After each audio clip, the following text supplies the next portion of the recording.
Born to William Wallace Ross Jr. and Mary Henrietta Moore Ross, Mary Golda Ross is the great-great-granddaughter of Principal Chief John Ross.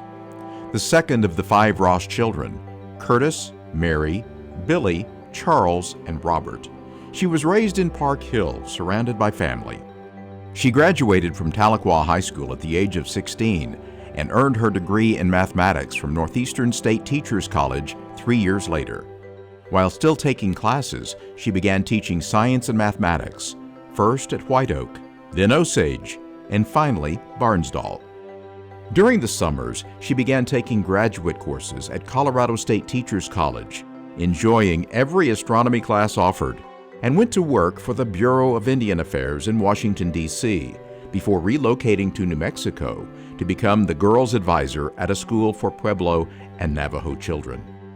In 1938, she graduated with her master's degree in mathematics.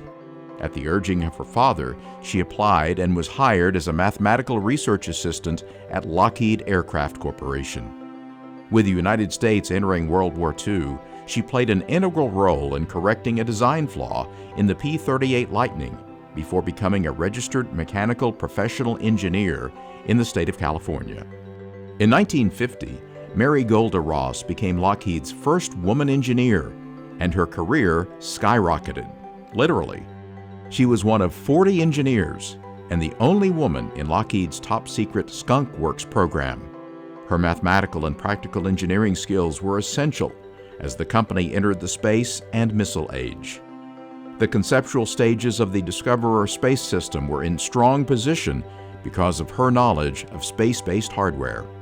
She contributed pioneering analyses for the Mars and Venus flyby missions and assisted NASA in preparing its most notable planetary flight handbook. Her career played out on the pages of Lockheed's internal publications, including advertising distributed worldwide and in newspapers across the United States. She had a following. People of all ages wanted to learn more about her professional career and the personal journey that led her to the pinnacle of a male-dominated field. She even appeared on the popular What's My Line television show. She was named Space Woman of the Year, received the coveted Phoebe Apperson-Hearst Gold Medallion Award, the Contributions to Engineering and Scientific Community Award presented by the Society of Manufacturing Engineers, and was inducted to the Silicon Valley Engineering Hall of Fame, among countless other awards and honors. She was one of the first names added to the honor wall overlooking the Potomac at the Smithsonian Institution's National Museum of the American Indian. To the ceremony, she wore a Cherokee tear dress, the official tribal dress for women of the Cherokee Nation. Ross's career was one of dedication and dreams. She held memberships in the industry's most prestigious organizations and believed it her duty to be an inspiration for others.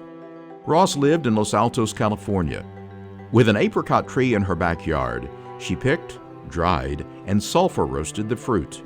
For years, family members received them as Christmas gifts from Aunt Gold. She was an avid painter and enjoyed celebrating milestones with family and friends. A week before her passing, she was visited by members of her family. She was just shy of 100 years old.